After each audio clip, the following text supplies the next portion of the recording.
سگ‌ها را کشتن در اسلام جایز است و برای کدام انسان‌ها سگ در خانه نگه داشتن جایز است؟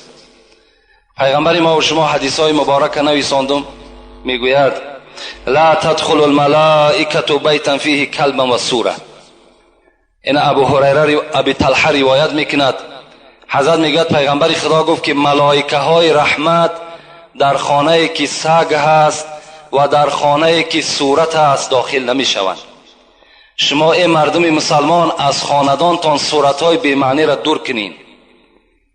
خاندان همه ما و شما به صورتها تبدیل یافته است، خانه جین و شیطان شده است. صورتها را از خانه هاتان دور کنین، صورت پرست هم نشین. و سگها هم در خانه بدنش چی هست؟ سبب این است که ملائکه های رحمت در خانه ما و شما داخل نمی شود. برای کیها جایز است؟ رسول اکرم میگه شخصی که اگر رمه داشته باشد، شخصی که اگر زمین داشته باشد، برای پاسبانی زمین، برای پاسبانی رمه و اگر حولی کلانی در خانه داشته باشد، برای او انسان هم سگ داشتن گناه نیست. یعنی حولی هایی که ما و شما داریم در اینها سگ نگاه داشتن جایز است، مگر سگ در داخل خانه راه دادن در کار نیست. خانه‌ای که ما و شما میشینیم در او طعام میخوریم، در اونجا جای مثال خواب ما و شماست، در همون داخل خانه جایگیر کردن سگ جایز نیست، در حولی باکی ندارد. خب اسلام چی معنا دارد؟ اسلام معناش همین است که در همه امرهای قرآن و سنتهای پیغمبر تسلیم شدن، این اسلام است. اسلام معناش این است که به هیچ کس ضرر نرسان و از هیچ کس ضرر نبین. این اسلام ما و شما چنان دینی هست که در داخلش همه رحم و انصاف جایگیر است. این بهترین دین در روی دنیاست و بهترین دین از جهت آنی است که ما و شما در آخرت از حساب همین دین اسلام در نزد خدا چکار میکنیم؟ نجات میابیم. زیرا خدا خود میگه این الدین عند الله الاسلام، به درستی این که دین در نزد من اسلام است. همین اسلام ببین که امروز اگر چنده که دشمنای اسلام دین ما را به دین تروریستی و دیگر حواله میکنن، آن کسانی که این سخن نسبت دین ما میگن خود اونها تروریست هستند.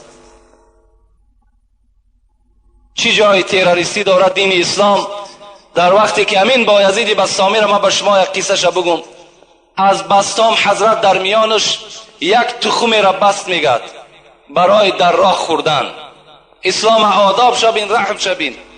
آمد به شهر حمدان رسید، بین چند صد کیلومتر طی کرد. وقتی که در یک حمدان نشست، خواست که همون تخمی که همراه خداوردگی بود برای استعمال استفاده کند، نگاه کرد که پر مورچه هست.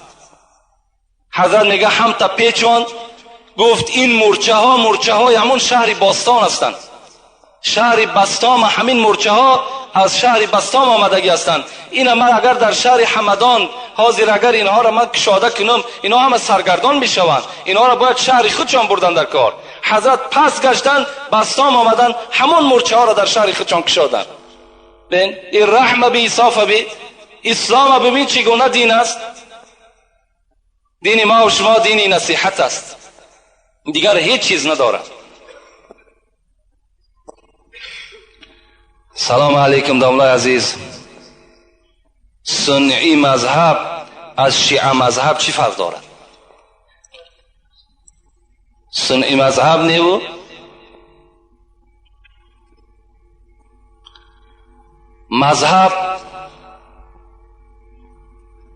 مذهب ما و شما که اهل سنت و الجماعه هست از شیعه مذهب به چی فرق میکنه؟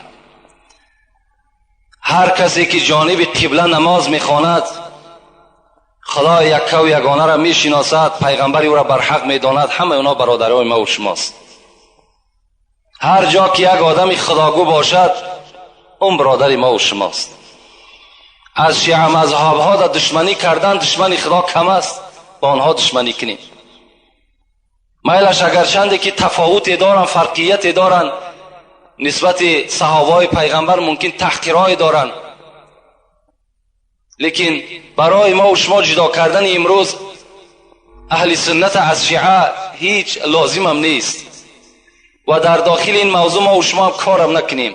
همین قدر بدانیم که اونا هم برادر ما و شماست، اونا هم غمخوار اسلام هستند، اونا هم چیکار میکنن؟ در راه اسلام خدمت کرده ایستادن. اکثر امروز تجارت ما و شما از حساب همون مردم شیعه مذهب است. السلام علیکم داملای محترم، با این سوال ها جواب گردانید. بالای سر مرد در وقت جان کندن زنی که یاسین را تواند خواندن مرد نباشد میتوان تلقین کند؟ میتواند البته. یعنی مردی که در حالت نزع جان است هیچ کسی نیست که یاسین بالای او بخواند. پیغمبر خدا را حدیث مبارکش است که شما در حالتی که نزع جان میشود یکی از برادر شما یاسین بخوانید. اگر نباشد مردی میتونیم که زنی که اگر یاسین میتواند بیاید تلقین همون مرده کند، با که ندارد، هیچ جای گناهش نیست.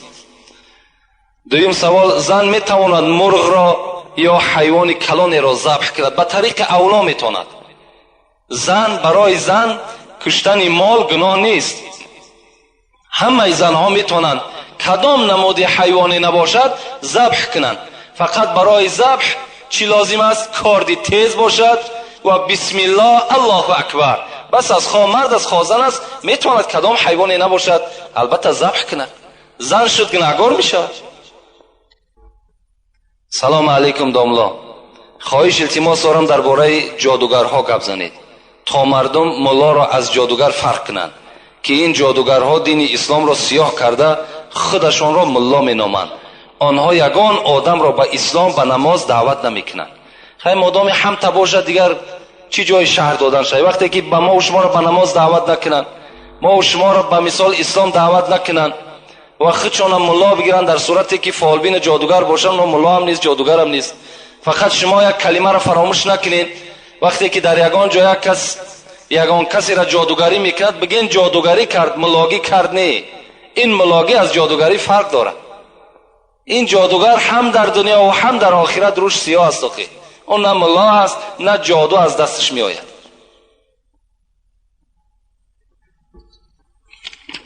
السلام علیکم داملای عزیز، به همین سوال من جواب دهید.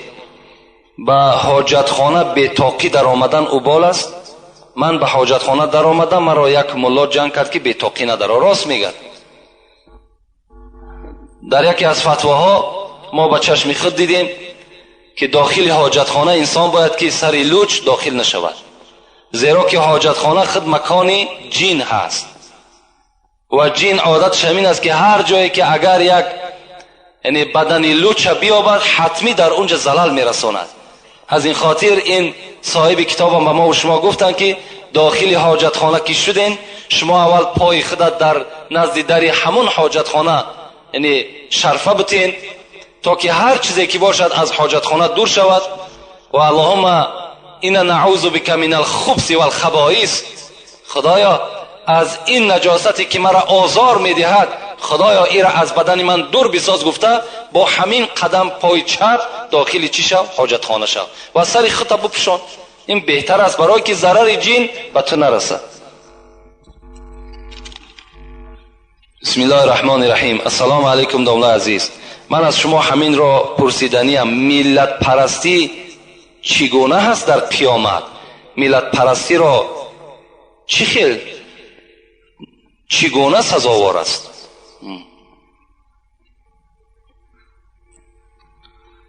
ملت پرستی در اسلام ما و شما نیست. این خدای ما و شما همه وقت ندا میکند یا ایها الناس، ای مردم. گفته خداوند به طرف ما و شما مراجعت میکند. ملت در اسلام هیچ اهمیتی ندارد. خواه تاجیک است، خواه عرب است، خواه روس است، خواه امریکایی است، کسی نباشد اگر ایمانی بر خدا و ایمانی به قرآن داشته باشد او برادر ما و شماست. ملت در اسلام هیچ اهمیت ندارد. من ندانم، لاهوری میگوید من ندانم مرز و بومش از کجاست. رسول اکرم میگه من ندانم مرز و بومش از کجاست، این قدر دانم که با ما آشناست. من از کجا میدانم که رسول اکرم کجاگی است؟ برای من چی لازم؟ همین قدر میدانم که او آشنای ماست، او شفاعت کننده ماست. برای ما خواه ملت عرب است، خواه ملت تاجیک است، اگر دین نداشته باشد او برادر ما نیست.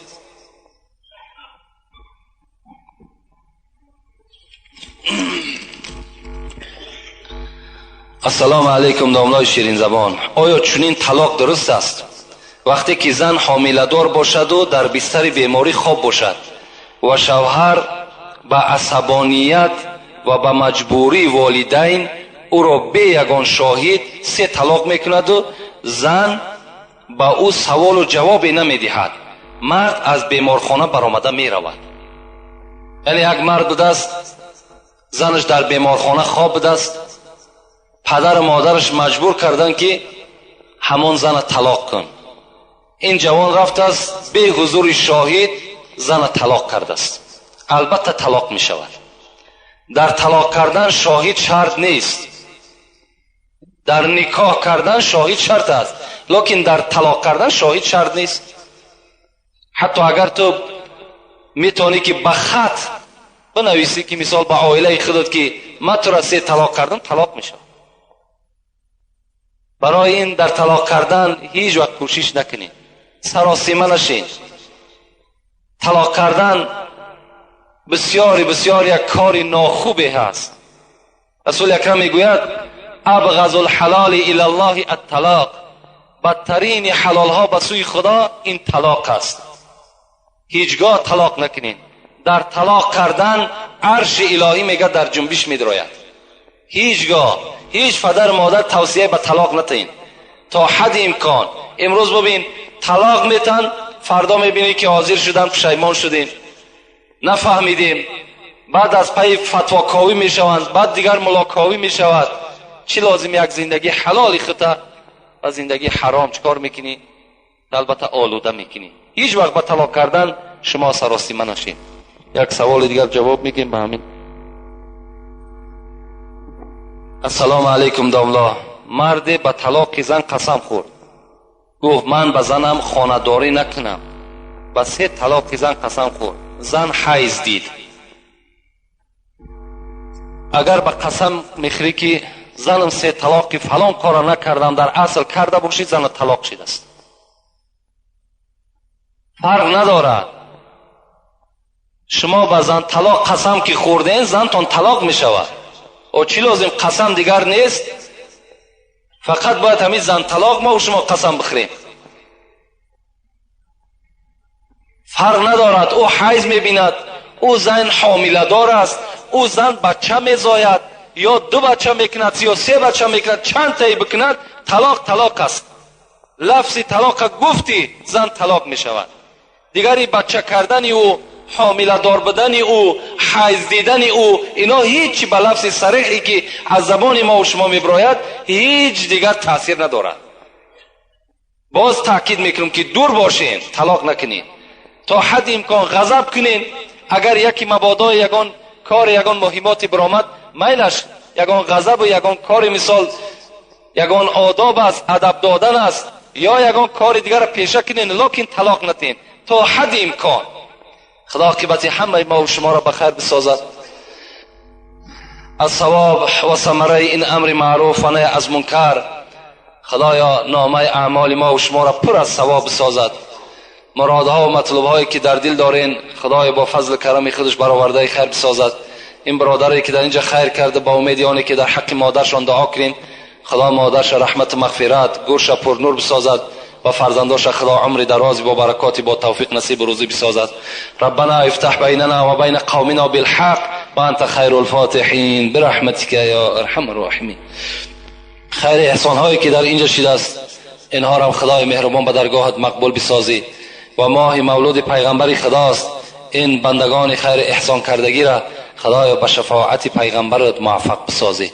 ربنا افتح بیننا و بین قومنا بالحق و انت خیر الفاتحین برحمتک یا ارحم الراحمین.